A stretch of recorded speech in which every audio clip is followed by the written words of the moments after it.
आणि 3 वर्षाची मुलगी आहे. तर तिला पण अशा पद्धतीने अत्याचार झाला तर तिच्या आतड्याला पण जखम झाली. अशा पद्धतीचं ते प्रसंग आहे.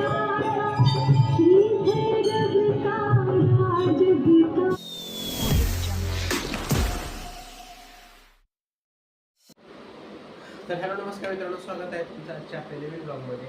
तर तुम्हाला माहिती आहेच का मी आज दिल्लीला पोचलो आहे. आज सकाळी 7:15 वाजता पोचलो आम्ही दिल्लीच्या हॉटेलला. 8:15 वाजेपर्यंत घरी आलो आणि ऑफिसला पण जायचं होतं, त्यामुळे थोडंसं लवकर उठून ऑफिसला पण गेलो. आणि आज श्रीकृष्ण जन्माष्टमी आहे. आपल्या महाराष्ट्रामध्ये पण हा सण मोठ्या जल्लोषात साजरा केला जातो. इकडे पण इस्कॉन टेम्पल बरीच असल्यामुळं आणि इकडे पण मोठ्या जल्लोषात श्रीकृष्ण जन्माष्टमीचा उत्सव साजरा केला जातो. आणि आज आत्ता ऑफिसवरून आलो आहे मी. मग आम्ही पण थोडंसं जरा जन्माष्टमीच्या कार्यक्रमासाठी चाललो आहे. ऋत्वीने पण छान ड्रेस घातला आहे. राधाचा ड्रेस नाही आहे, पण तसं थोडंसं लुक देण्यासाठी आम्ही प्रयत्न केला.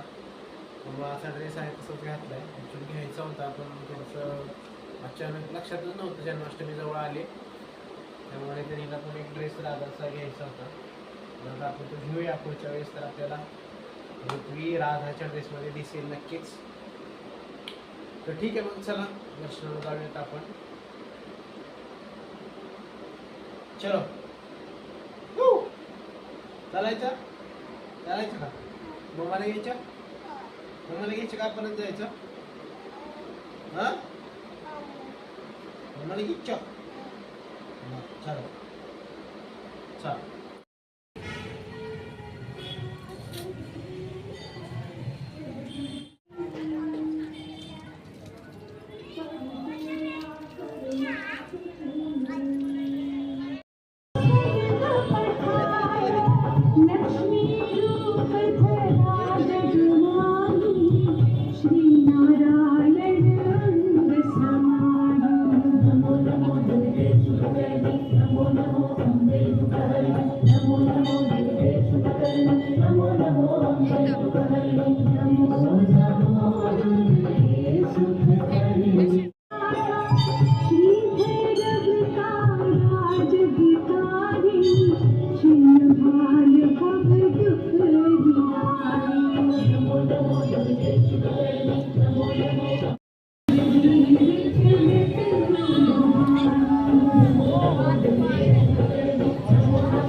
तर मित्रांनो, आत्ता काही दिवसापूर्वी महाराष्ट्रातून आपल्या 2 न्यूज आल्या. ते म्हणजे लहान मुलींवर अत्याचार झालेले असे 2 न्यूज आले. एक कोल्हापूरची आणि एक बदलापूर मुंबईची.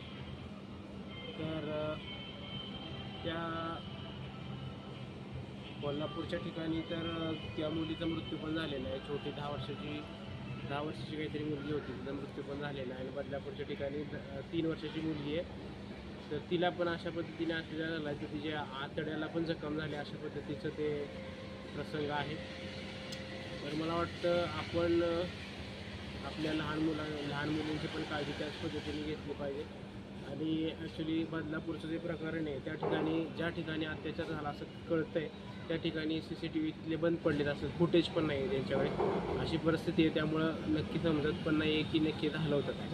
तर मला असं ह्या व्हिडिओच्या माध्यमातून तुम्हाला सांगायचं आहे की आपल्या पण मुली असतील तर आपण ज्या शाळेमध्ये त्यांना पाठवतो आहे त्या ठिकाणी त्या शाळेमध्ये CCTV चालू आहेत का याची खात्री केली पाहिजे आपण. CCTV जरी असले तर ते चालू स्थितीत आहेत का, किंवा ज्या शाळेचा परिसर आहे, ज्या आडमार्गाचा परिसर आहे, तो त्या CCTVमध्ये कवर होतो आहे का. आणि जर CCTV नसतील तर ते आपण सगळ्यांनी एकत्र येऊन त्या शाळेच्या मॅनेजमेंटला सांगितलं पाहिजे की CCTV तुम्ही लावून घ्या. आणि नुसतं CCTV असून चालणार नाही. तर बऱ्याच ठिकाणी काय होतं, त्यात असतात CCTV चालू पण असतात, पण त्याचं फुटेज रेकॉर्ड होत नाही. तर ह्याची पण काळजी आपण घेतली पाहिजे. आपण शाळेला त्या स्कूलला विचारलं पाहिजे की ते फुटेज रेकॉर्ड होते की नाही, याची पण काळजी घेतली पाहिजे. कारण माणसाची मानसिकता आपण नाही बदलू शकत. आपण अशा काळजी घेतली तर अशा लोकांना थोडीशी वचक बसेल, भीती बसेल आणि अशा प्रकारचे कृत्य करणार नाहीत. यासाठी आपण प्रत्येकानं आपल्या मुलींच्या ज्या शाळा आहेत त्या ठिकाणी ह्या CCTVबद्दल आपण जागरूक राहिलं पाहिजे आणि त्या शाळेच्या मॅनेजमेंटला त्याच्याबद्दल सुचवलं पाहिजे किंवा जागरूक राहिलं पाहिजे आपण. तर ठीक आहे, हेच या व्हिडिओच्या माध्यमातून मी सांगेन. आणि मोठ्या मुलींच्या बाबतीत जे कोलकात्याला जे प्रकरण झालं, आता हे लहान मुलींबद्दल झालं, कोलकात्याला जे एक मोठ्या मुलीबद्दल झालं, ॲक्च्युली ठीक आहे त्या मुलीबद्दल झालं कारण ती मुलगी एकट्या हॉलमध्ये होती, एकटीच त्या हॉलमध्ये होती. तर मोठ्या मुलींनी पण आपली जबाबदारी आहे की आपण स्वतःला एकटं नाही ठेवलं पाहिजे. आता तर बघितलं तसं त्या मुलीला ते सोसावं लागलं, पण त्या मुलीने थोडं पण आपल्याला पण बघायला पाहिजे होतं की आपण या एकट्या खोलीत आपल्याला स्वतःला एकटं टाकून घ्यायला नव्हतं पाहिजे होतं. तर हीच काळजी घेतली पाहिजे असं मला वाटतं. ठीक आहे. काय करते पिल्लू? ट्रक लोड करते का तू? ट्रक लोड करते? कुठं घेऊन चालले ट्रक? कुठे घेऊन चालले ट्रक? सातारला? हा? कुठे? हा? कुठे घेऊन चालले ट्रक? कुठे घेऊन चालले? ओय, कुठे घेऊन चालले ट्रक सांग? सातारला? हा?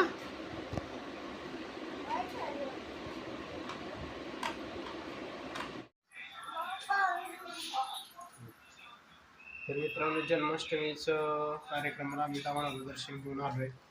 आता जेवण पण झालं.